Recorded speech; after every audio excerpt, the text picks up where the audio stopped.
Chapter 16. Your Subconscious Mind and Harmonious Human Relations.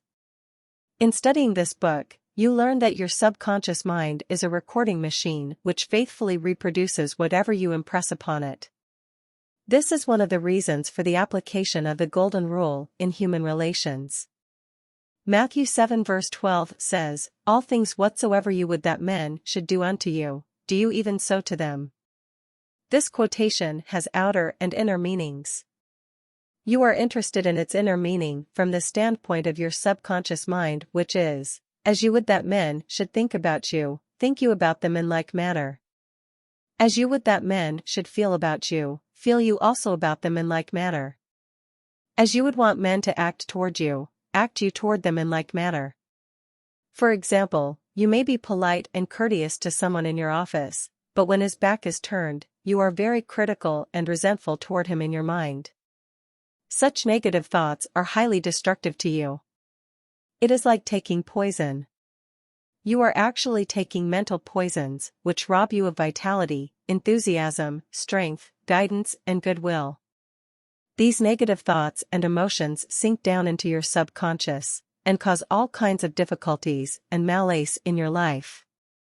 The master key to happy relationships with others. Judge not, that ye be not judged.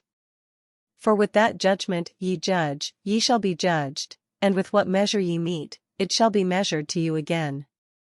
Matthew 7 verse 12.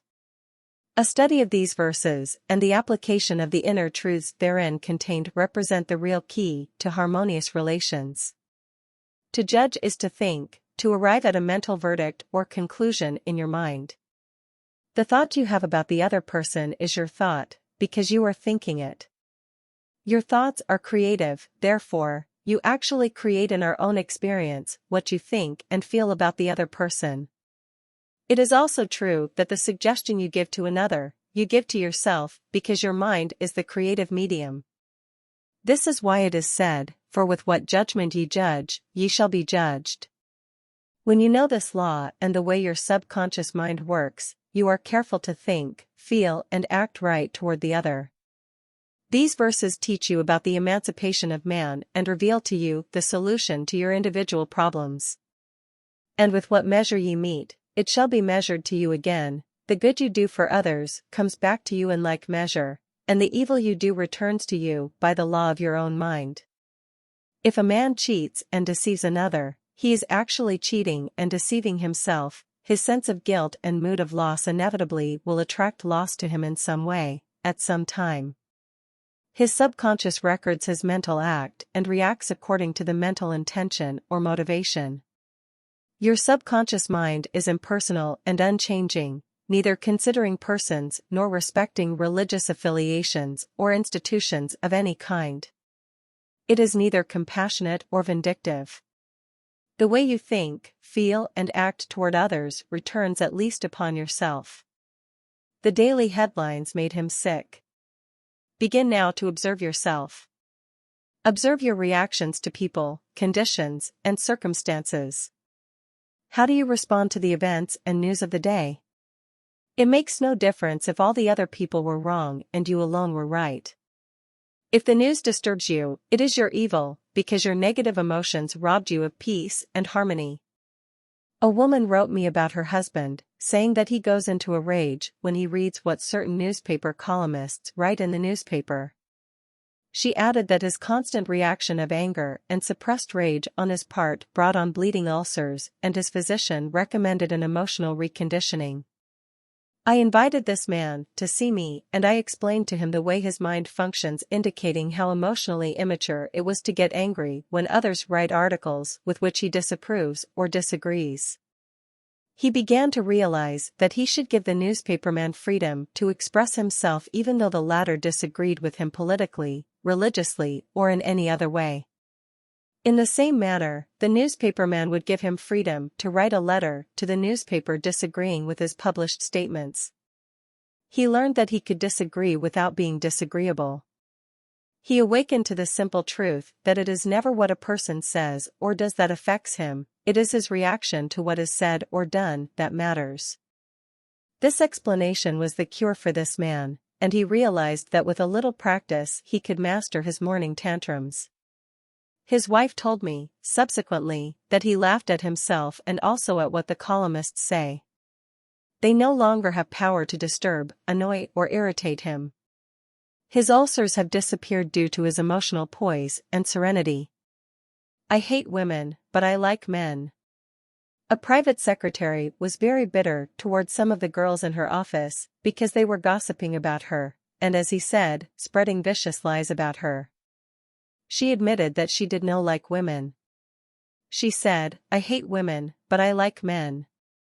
I discovered also that she spoke to the girls who were under her in the office in a very haughty, imperious, and irritable tone of voice. She pointed out that they took delight in making things difficult for her. There was a certain pomposity in her way of speaking, and I could see where her tone of voice would affect some people unpleasantly. If all the people in the office of factory annoy you, isn't it a possibility that the vibration, annoyance, and turmoil may be due to some subconscious pattern or mental projection from you?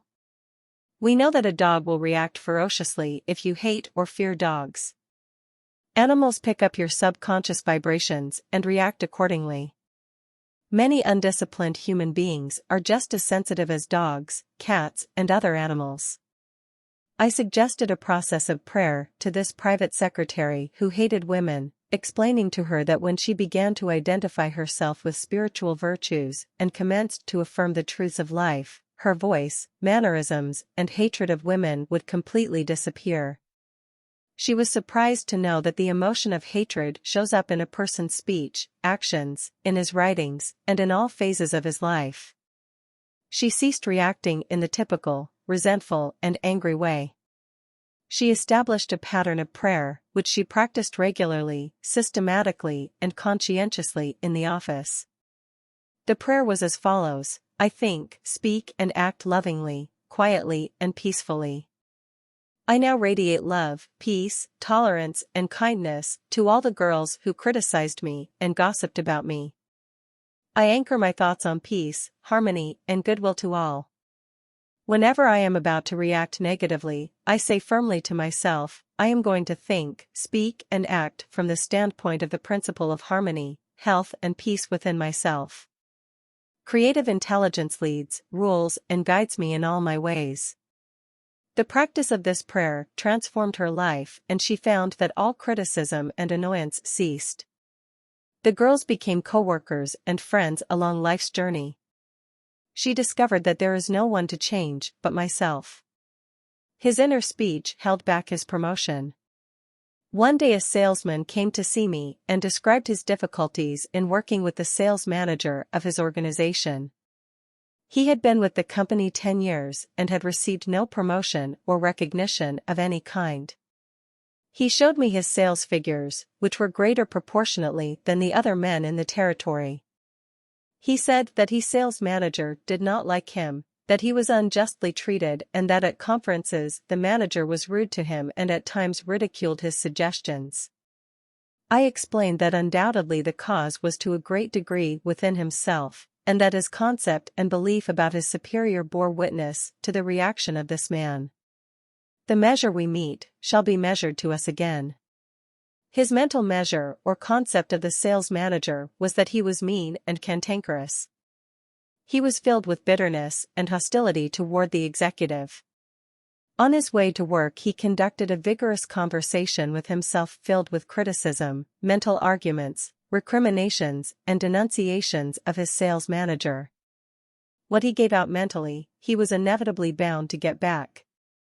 This salesman realized that his inner speech was highly destructive because of the intensity and force of his silent thoughts and emotions, and personally conducted mental condemnation and vilification of the sales manager entered into his own subconscious mind. This brought about the negative response from his boss, as well as creating many other personal, physical, and emotional disorders. He began to pray frequently as follows: I am the only thinker in my universe. I am responsible for what I think about my boss. My sales manager is not responsible for the way I think about him. I refuse to give power to any person, place or thing to annoy me or disturb me. I wish health, success, peace of mind and happiness for my boss. I sincerely wish him well, and I know he is divinely guided in all his ways. He repeated this prayer out loud slowly, quietly, and feelingly, knowing that his mind is like a garden, and that whatever he plants in the garden will come forth like seeds after their kind. I also taught him to practice mental imagery prior to sleep in this way. He imagined that his sales manager was congratulating him on his fine work, on his zeal and enthusiasm, and on his wonderful response from customers. He felt the reality of all this, felt his handshake, heard the tone of his voice, and saw him smile. He made a real mental movie, dramatizing it to the best of his ability. Night after night, he conducted this mental move, knowing that his subconscious mind was the receptive plate on which his conscious imagery would be impressed. Gradually, by a process of what may be termed mental and spiritual osmosis, the impression was made on his subconscious mind, and the expression automatically came forth. The sales manager subsequently called him up to San Francisco, congratulated him, and gave him a new assignment as division sales manager over 100 men with a big increase in salary. He changed his concept and estimate of his boss, and the latter responded accordingly. Becoming emotionally mature. What the other person says or does cannot really annoy or irritate you except you permit him to disturb you. The only way he can annoy you is through your own thought. For example, if you get angry, you have to go through 4 stages in your mind. You begin to think about what he said. You decide to get angry and generate an emotion of rage. Then, you decide to act. Perhaps, you talk back and react in kind. You see that the thought, emotion, reaction, and action all take place in your mind. When you become emotionally mature, you do not respond negatively to the criticism and resentment of others. To do so would mean that you had descended to that state of low mental vibration and become one with the negative atmosphere of the other. Identify yourself with your aim in life, and do not permit any person, place, or thing to deflect you from your inner sense of peace, tranquility, and radiant health. The meaning of love and harmonious human relations, Sigmund Freud. The Austrian founder of psychoanalysis said that unless the personality has love, it sickens and dies. Love includes understanding, goodwill, and respect for the divinity in the other person. The more love and good will you emanate and exude, the more comes back to you. If you puncture the other fellow's ego and would his estimate of himself, you cannot gain his goodwill. Recognize that every man wants to be loved and appreciated, and made to feel important in the world.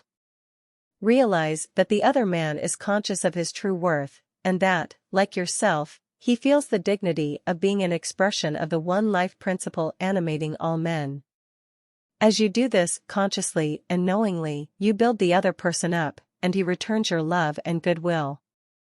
He hated audiences. An actor told me that the audience booed and hissed him on his first appearance on the stage. He added that the play was badly written and that undoubtedly he did not play a good role. He admitted openly to me that for months afterward he hated audiences. He called them dopes, dummies, stupid, ignorant, gullible, etc. He quit the stage in disgust and went to work in a drugstore for a year. One day a friend invited him to hear a lecture in Town Hall, New York City, on how to get along with ourselves. This lecture changed his life. He went back to the stage and began to pray sincerely for the audience and himself. He poured out love and goodwill every night before appearing on the stage. He made it a habit to claim that the peace of God filled the hearts of all present, and that all present were lifted up and inspired. During each performance, he sent out love vibrations to the audience. Today, he is a great actor, and he loves and respects people. His goodwill and esteem are transmitted to others and are felt by them. Handling difficult people. There are difficult people in the world who are twisted and distorted mentally. They are malfunctioned. Many are mental delinquents, argumentative, uncooperative, cantankerous, cynical, and sour on life. They are sick psychologically. Many people have deformed and distorted minds, probably warped during childhood. Many have congenital deformities. You would not condemn a person who had tuberculosis, nor should you condemn a person who is mentally ill. No one, for example, hates or resents a hunchback. There are many mental hunchbacks. You should have compassion and understanding. To understand all is to forgive all. Misery loves company. The hateful, frustrated, distorted and twisted personality is out of tune with the infinite. He resents those who are peaceful, happy, and joyous. Usually he criticizes, condemns, and vilifies those who have been very good and kind to him. His attitude is this: why should they be so happy when he is so miserable? He wants to drag them down to his own level. Misery loves company. When you understand this, you remain unmoved, calm and dispassionate. There are difficult people in the world who are twisted and distorted mentally. They are malfunctioned. Many are mental delinquents, argumentative, uncooperative, cantankerous, cynical, and sour on life. They are sick psychologically. Many people have deformed and distorted minds, probably warped during childhood. Many have congenital deformities. You would not condemn a person who had tuberculosis, nor should you condemn a person who is mentally ill. No one, for example, hates or resents a hunchback. There are many mental hunchbacks. You should have compassion and understanding. To understand all is to forgive all. Misery loves company. The hateful, frustrated, distorted and twisted personality is out of tune with the infinite. He resents those who are peaceful, happy, and joyous. Usually he criticizes, condemns, and vilifies those who have been very good and kind to him. His attitude is this: why should they be so happy when he is so miserable? He wants to drag them down to his own level. Misery loves company. When you understand this, you remain unmoved, calm and dispassionate. The practice of empathy in human relations. A girl visited me recently, stating that she hated another girl in her office. She gave her reason that the other girl was prettier, happier, and wealthier than she, and, in addition, was engaged to the boss of the company where they worked.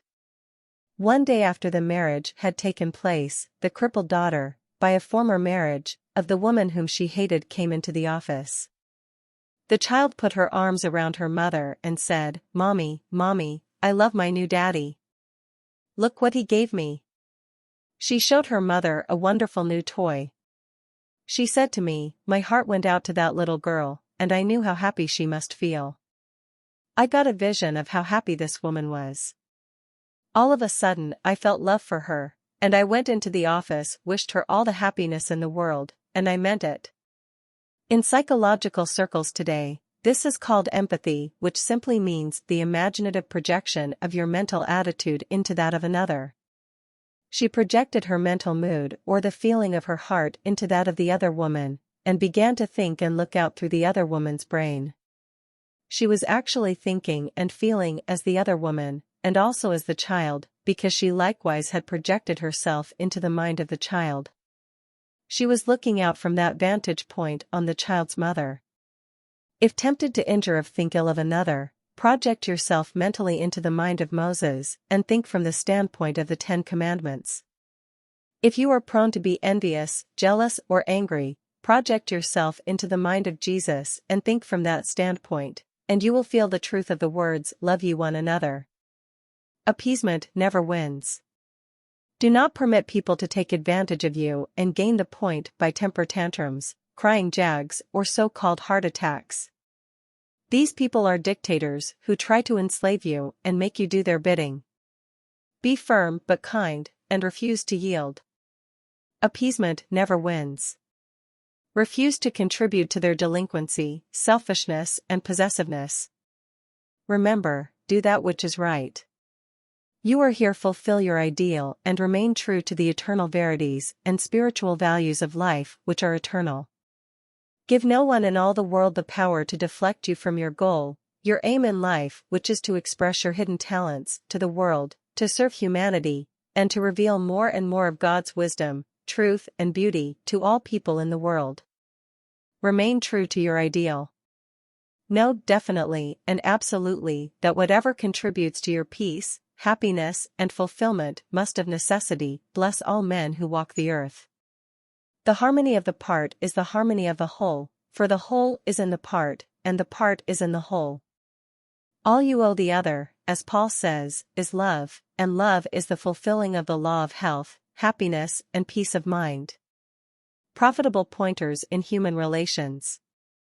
1. Your subconscious mind is a recording machine which reproduces your habitual thinking. Think good of the other, and you are actually thinking good about yourself. 2. A hateful or resentful thought is a mental poison. Do not think ill of another, for to do so is to think ill of yourself.